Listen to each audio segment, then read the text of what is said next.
আপনার গুলিবিদ্ধ। ঢাকা বিশ্ববিদ্যালয়ের কয়জন গুলি গেছে আমাকে নিয়ে আসে, কয়জন মারা গেছে? কেউ মারা যায় নাই। আমাদের ভাই বোনেরা মরছে, প্রাইভেটের ভাই বোনেরা মরছে। আমাদের অধিকার আছে, আমরাও দেশকে সুন্দর করার আমাদেরও প্রত্যাশা আছে। আমরা চাই আমাদের কন্ট্রিবিউশন এখানে থাকবে। ওরা চাচ্ছে ক্ষমতাটাকে কবজা করে ওদের মতো করে সিন্ডিকেট একটা কমিটি দিয়ে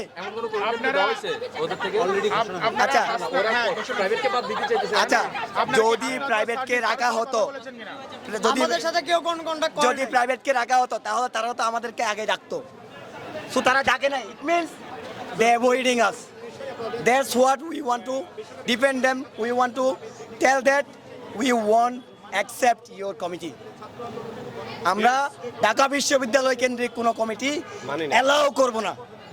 এটা বাংলাদেশ, এই বাংলাদেশকে আমরা 24-এর গণঅভ্যুত্থানে 36শে জুলাই আমরা আবার স্বাধীন করেছি। এর মানে এই হচ্ছে আমরা এখানে কোনো বৈষম্য হতে দিব না। ওরা যদি আমাদের সাথে বৈষম্য করে তার মানে ওদের এই কমিটি ওরা বাংলাদেশের সাথে বৈষম্য করবে। সো আমরা চাই না আমাদের বাইরের রক্তের উপর পা দিয়ে আমরা এই বৈষম্য হতে দিব। কিছুক্ষণ আগে তারা কমিটি ঘোষণা করেছে, আমরা মধুর ক্যান্টিনের ভিতরে দেখলাম কে কে যুগ্ম আহ্বায়ক হবে এবং যুগ্ম সম্পাদক হবে সেটা তারা বলে দিয়েছে। এই ব্যাপারে আপনাদের কোনো বক্তব্য আছে কিনা? ওরা ওদের মতো করে ওরা চাইছিল, আমরা যখন প্রতিবাদ করতে আসছি আমাদেরকে আমরা যখন মিছিল দিচ্ছিলাম, স্লোগান দিচ্ছিলাম, ওরা আমাদেরকে এখানে ব্যস্ত রেখে ওরা ওদের মতো করে প্রেস ব্রিফিং করতে চাইছিল, যার কারণে আমরা আবার ফিরে আসি। প্রথমে বলছে না প্রেস ব্রিফিং হবে না, আমরা চলে গেছিলাম। আমরা মাঝপথ থেকে আবার ফিরে আসি, এসে দেখি যে ওরা প্রেস ব্রিফিং করতেছে।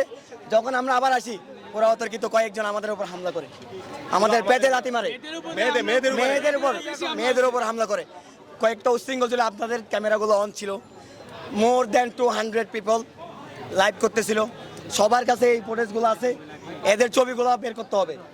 আপনারা দয়া করে এই ছবিগুলো প্রকাশ করবেন, আদৌ তারা কারা, ঢাকা বিশ্ববিদ্যালয়ের কিছু কুচক্রম আছে কিনা এর সাথে জড়িত, আপনারা এই তথ্যগুলো আমাদেরকে অনলাইনে দিয়ে দিবেন।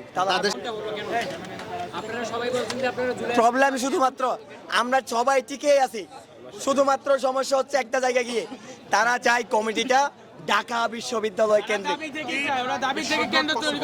আপনি দেখেন প্রাইভেটের যে সাথে বৈষম্য করা হয়েছে, উত্তরা, যাত্রাবাড়ি, তারপরে রামপুরা, মিরপুর, এদের কন্ট্রিবিউশন কি ইয়া করা উচিত না? এদেরকে কোনো ভালো পোস্টে দিছে, ভালো কোনো ইয়া দিছে? এদের সাথে বৈষম্য শিকার হয়েছে না? আর কন্ট্রিবিউশন কিন্তু এদেরই সব থেকে বেশি। 15 জুলাইয়ের পরে 16 জুলাই যখন উত্তরাতে আন্দোলন শুরু হয়, সারা বাংলাদেশ ব্যাপী আন্দোলন ছড়াই যায় না? তখন কি আমাদের শুধু একটাই দাবি, যাতে প্রাইভেট ইউনিভার্সিটিগুলোকে প্রাধান্য দেওয়া হয়।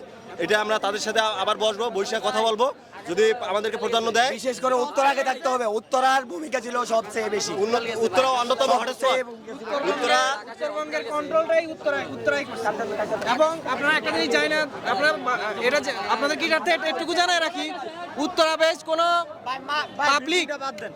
কোনো পাবলিক ইউনিভার্সিটি ছিল না। উত্তরার ফুল কন্ট্রোল উত্তরা ভিত্তিক যতগুলো ইউনিভার্সিটি আছে, উত্তরা ভিত্তিক যতগুলো মাদ্রাসা এবং মেডিকেল কলেজ, সবাই আপনারা যে উত্তরা ভিত্তিক এই মুভমেন্টে উত্তরবঙ্গের ফুল কন্ট্রোল উত্তরা দিছে। এখন আপনারা যে উত্তরা ভিত্তিক করতে যাচ্ছেন, কেউ বলবে ঢাকার পুরান ঢাকা ভিত্তিক হোক, কেউ বলবে তাহলে দেখা যাবে যে বৈষম্যটা আরো বাড়তে থাকবে। এই ব্যাপারে আপনাদের বক্তব্য? আমরা এক্সাম্পল হিসেবে বলছি, আমাদের কথা হচ্ছে গভর্নমেন্ট এবং প্রাইভেট, আমরা এলাই ছিলাম। তাহলে আমাদেরকে এখন আলাদা করে সাইড করে রেখে ওনারা পার্সিয়ালিটি করে এই জিনিসটা কেন করবে? তাদের সাথে যখন কথা বললাম তারা বলছে আপনাদের সাথে নাকি এই ব্যাপারে কথা বলবে। আপনাদের সাথে কথাই বলেন। এখনো আমরা সময় দেব, কারণ তারা আমাদের জুলাইয়ের সহযোদ্ধা, তাদেরকে এখনো সময় দেব, সুযোগ দেব। যদি আমাদের কনসার্নগুলো দূর করতে পারে ইনশাল্লাহ আমরা আবার সেই জুলাইয়ের মতো একসাথে কাঁধে কাঁধ মিলিয়ে কাজ করবো ইনশাল্লাহ।